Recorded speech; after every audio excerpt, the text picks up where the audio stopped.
أعوذ بالله من الشيطان الرجيم. بسم الله الرحمن الرحيم.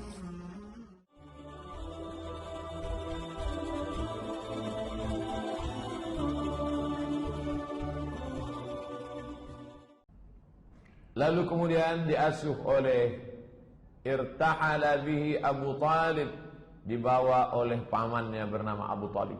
Ketika itu umurnya 12 tahun. Meninggal Abdul Muttalib, maka berpindah ke asuhan paman bernama Abu Talib. Abu Talib pedagang. Li'ilafi Quraisy, perjalanan orang Quraisy, ilafihim rihlatasy syita'i was-shayb. Musim dingin syita, mereka pergi ke Yaman. Musim panas, mereka pergi ke negeri Syam. Dalam perjalanan itu sampai mereka ke sebuah negeri bernama Busra. Kemudian mereka berhenti untuk bernaung. Keluarlah pendeta dari gereja itu bernama Bahira. Apa kata Bahira?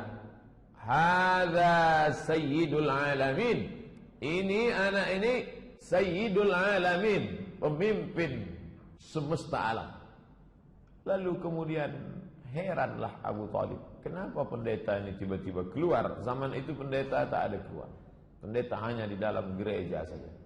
Lalu kemudian dia tanya, kenapa kamu mengatakan begitu? Ma ilmuka bidzalik, dari mana kamu tahu itu? Apa kata Bahira? Innakum hina ashraftum minal aqabah, ketika kamu tadi berada di atas bukit mau turun ke bawah, aku melihat lam yabqa hajarun wala syajarun illa kharra sajida. Semua pokok kayu dan batu-batu bersimpuh sujud. Wala yasjudani illa linabiyyin. Itu pokok kayu dan batu tidak sujud kecuali hanya kepada Nabi. Wa inni a'rifuhu bi khatimin nubuwah. Aku mengetahui itu dari khatim, stempel kenabian. Lalu kemudian wa inna najiduhu fi kutubina, kami sudah melihat tanda-tanda itu di dalam kitab suci kami. Pendeta Bahira memuliakan, disambutnya bidhiyafah sebagai tamu. Lalu kemudian sa'ala Abu Talibin ayyaruddahu, hai Abu Talib, antarkanlah anak ini pulang ke Makkah, jangan kau bawa dia ke negeri Syam. Heran Abu Talib, kenapa saya bawa? Dia bantu-bantu saya dagang, ini keponakan saya. Kalau saya bawa ke negeri Syam, kenapa? Karena di negeri Syam itu khaufan alaihi minar Rum wal Yahud. Karena di sana ada orang Romawi Yahudi yang memang sudah menunggu-nunggu Nabi terakhir. Kalau mereka lihat ternyata bukan dari keturunan Yahudi, mereka akan membunuhnya. Maka Bahira mengatakan, bawalah dia pulang. Saat itu umur Nabi 12 tahun. Masuk umur 20. Pada ketika dia berumur 20, maka pada saat itu terjadi perang besar di sebuah pasar bernama Uqas, pasar Uqas. Perang antara Kinanah dan Quraisy. Suku besar darah biru Quraisy berperang dengan Kinanah di pasar Uqas. Penyebabnya salah seorang suku Kinanah membunuh 3 orang suku Qais. Maka disebut perang Al-Fijar karena mereka melanggar larangan perang di bulan haram. Nabi SAW ikut perang itu, menyiapkan anak panah untuk paman-pamannya. Anak panah yang panjang, di pangkalnya diberi bulu ayam, ujungnya diberi timah besi, seperti kita kemarin Sabtu Senin. Nabi SAW menyiapkan itu. Inilah perang pertama yang diikuti Nabi SAW dengan pamannya. Pekerjaan Nabi sehari-hari, Nabi mengembalakan kambing Bani Sa'ad. Bani Sa'ad suku yang besar, kambing mereka banyak, dan Nabi SAW mengembalakan kambing-kambing itu. Dan kemudian setelah itu Nabi berdagang bernama Sa'ib bin Abi Sa'ib Al-Makhzumi. Nabi tidak punya barang dagangan, barang dagangan milik orang, pemodal, orang kaya, dibawakan. Dagang ke Yaman, pergi ke negeri Syam. Negeri Syam itu sekarang sudah menjadi 4 negara: Suriah, Lebanon, Palestina, Yordania. Lalu kemudian pada musim dingin, mereka turun ke bawah, pergi ke Yaman. Jadi kalau dihitung sekarang, dagang Nabi itu Yaman, Saudi Arabia, Yordania, Suriah, Lebanon, Palestina. 6 negara, ekspor, impor. Jadi jangan bayangkan Nabi jualan antar kelurahan. Nabi itu luar biasa. Bersama As-Sa'ib bin Abi Sa'ib Al-Makhzumi. Umur 25 tahun. Di antara pemilik barang yang dibawakan Nabi barang-barangnya adalah seorang perempuan bernama Khadijah binti Khuwailid. Imra'atun, seorang perempuan tajiratun, kaya, zata syarafin, mulia, wa malin, banyak harta. Banyak yang sudah meminang dia, tapi dia tak ada terima. Lalu kemudian setiap kali barang ini dibawa, laku keras. Maka dia heran, dia cari informasi, siapa yang membawa barang yang laku ini? Ternyata yang membawa itu ada seorang anak muda berusia 25 tahun bernama Muhammad sallallahu alaihi wasallam. Lalu kemudian Nabi sallallahu alaihi wasallam itu digambarkan sebagai anak muda yang menarik, mulia, cerdas, rasional, jujur, amanah. Jadi kalau ada anak muda sekarang begini sifatnya, inilah umat Muhammad SAW. Jadi kalau dia lesu, bawaannya mau mati aja, mandi malas, bangun jam 9 pagi, itu bukan umat Muhammad SAW. Banyak sudah anak-anak muda penguasa mau meminang Khadijah, tapi tidak terima. Memang dia sudah tua, tapi karena orang kaya, duitnya banyak, nampak muda. Macam sekarang lah, banyak nampak muda. Itulah. Lalu kemudian Khadijah menyampaikan pesannya kepada perempuan bernama Nafisah binti Munabbih. Nafisah, tolong kau sampaikan ke Muhammad, kalau dia mau, aku mau menikah dengan dia. Ini dalil perempuan kalau nampak laki-laki itu soleh, jangan sia-siakan. Karena orang baik tak datang 2 kali.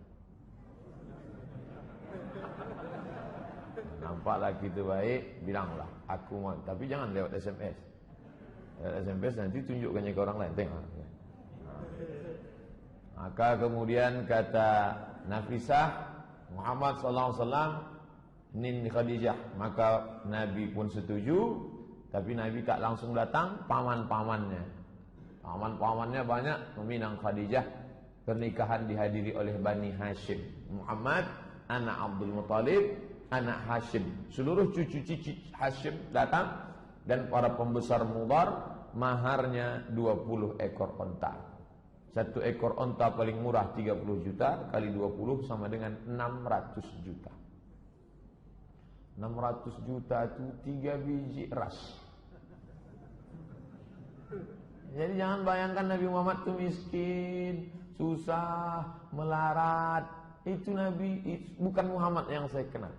Itu Muhammad yang dari Kulim, yang dari Panam. Muhammad sallallahu alaihi wasallam, ngalam ini kita lihat bagaimana dia menikah. Ishruna bakarah, 20 ekor.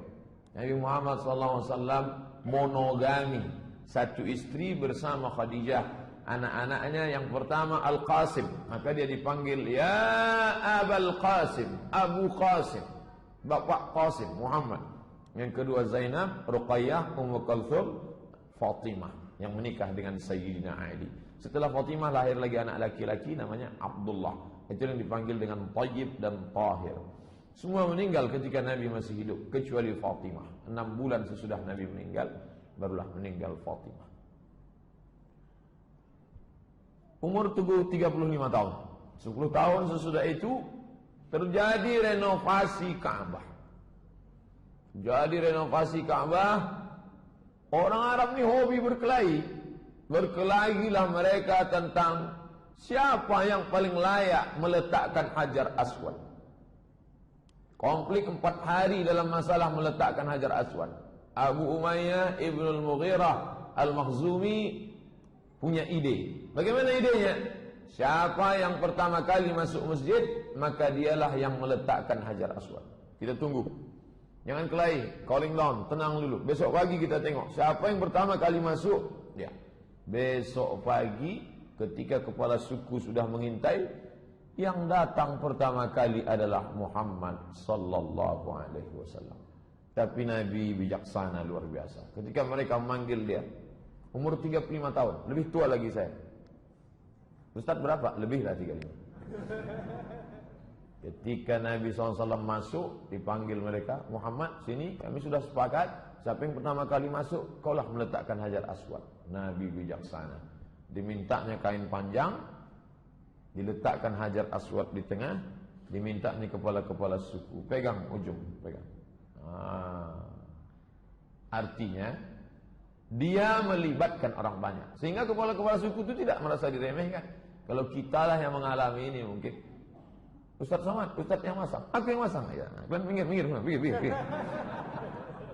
Tapi Nabi dari muda memang sudah bijaksana. Merangkul bukan memukul, mengajak bukan mengejek. Ayo, datuk-datuk, nenek mama, sadonyo, sama kita, ayo kita pasang. Kalian pegang ujung kain, biar aku pegang. Hilanglah perkelahian. Nabi SAW.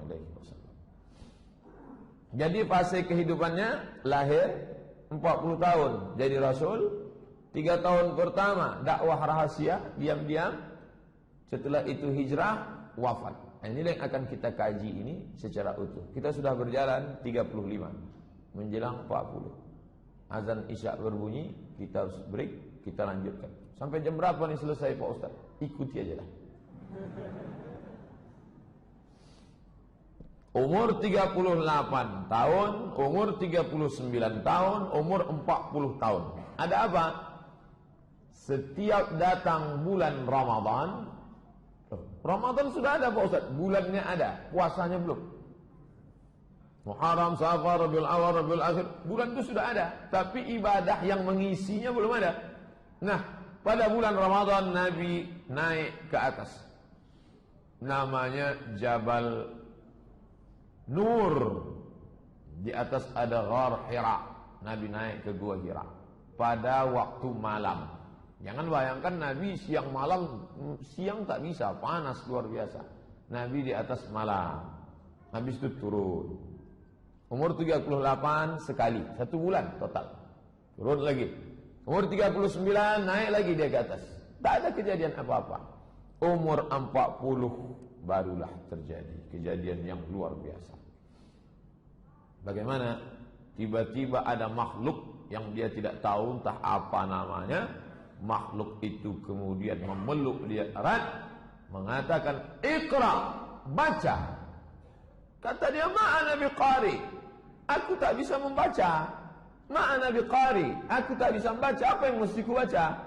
Sampai 3 kali. Sampai akhirnya makhluk itu membaca, "Iqra bismi rabbikal ladzi khalaqa. Khalaqal insana min 'alaqin. Iqra wa rabbukal akramul ladzi 'allama bil qalam. 'Allamal insana ma lam ya'lam." Turun Nabi dalam keadaan menggigil ketakutan, lalu kemudian zammiluni, selimuti aku. Lalu kemudian Khadijah menyelimuti dia.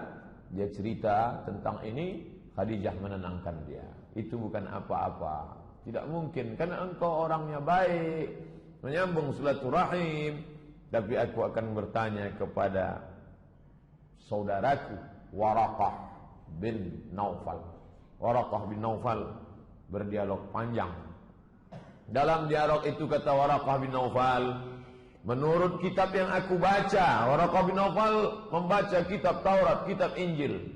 Menurut kitab yang ku baca, maka yang datang kepada Muhammad itu adalah namus, malaikat yang pernah datang kepada Musa, yang pernah datang kepada Isa. Sebelum itu dia pernah datang kepada Ibrahim.